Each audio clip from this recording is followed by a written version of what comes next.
திமுகவினரால் விசிகவுக்கு சட்டமன்றம் மற்றும் நாடாளுமன்றத்தில் வாய்ப்பு கிடைத்ததாக கூறும் ரவிக்குமாரின் கருத்தை ஏற்பதாக கூறியுள்ள விசிக துணை பொதுச் செயலாளர் ஆதவ் அர்ஜுனா, திமுகவுக்கு மட்டுமே அந்த வெற்றி கிடைத்தது என்பதை ஏற்க முடியாது என தெரிவித்துள்ளார். உரசலில் திமுக விசிக உறவு உள்ள நிலையில் புதிய தலைமுறைக்கு அவர் அளித்த பிரத்யேக பேட்டியில் ராசா எம்பியின் விமர்சனத்திற்கும் பதிலளித்திருக்கிறார். பார்க்கலாம். தோழர் ரவிக்குமார் அவருடைய கருத்துலயும் நான் உடன்படிக்கப்படுறேனே. என்னுடைய கருத்து ஒரு கூட்டணியை உருவாக்குறோம். அந்த கூட்டணி உருவான பிறகு ஒரு தனி கட்சி அது என்னுடைய வெற்றின்னு ஒரு புரோபகண்டா பண்ணது தவறான மனப்பான்மைங்கிறதான் என்னுடைய சிந்தனை. ஆக்சுவலா முழுசும் நீங்க கால்குலேஷன் பண்ணீங்கன்னா விசிகேக்கு மினிமம் 30 லட்சம் ஓட்டு இருக்கு.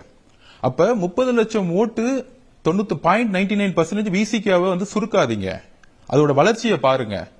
எதிர்காலத்துல ஒரு அதிகாரத்துக்கு வரணும். கூட்டணி ஆட்சிங்கிறது இது ஒரு ஜனநாயக இயக்கம். இது ஒரு ஜனநாயக நாடு. கூட்டணி ஆட்சி உருவாக்கணும், அதிகாரத்துக்கு வரணும் அப்படிங்கிற ஒரு எண்ணம் ஒரு கட்சியில இருக்கக்கூடிய ஒரு துணை பொதுச்செயலாளர், சாதாரண கடைமனையில இருக்க தொண்டனு கூட அந்த உணர்வு இருக்கும். அது எல்லாருக்குமான உணர்வு. அது மக்கள் மன்றத்துல என்னோட சிந்தனையான வைக்கிறேன்.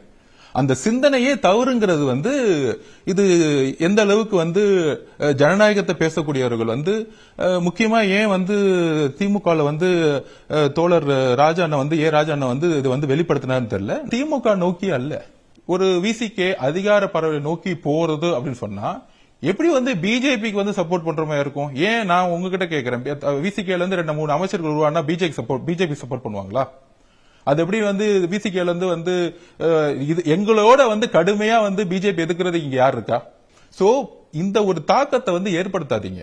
அதாவது அப்ப எச் ராஜாவுடைய தாட், அதாவது பிஜேபி பத்தி பேசினா ஆன்டி இண்டியன், அதே மாதிரி அதிகாரத்தை பத்தி கேட்டா இல்ல இவங்க எல்லாம் பிஜேபி சாருங்க, சங்கிங்க.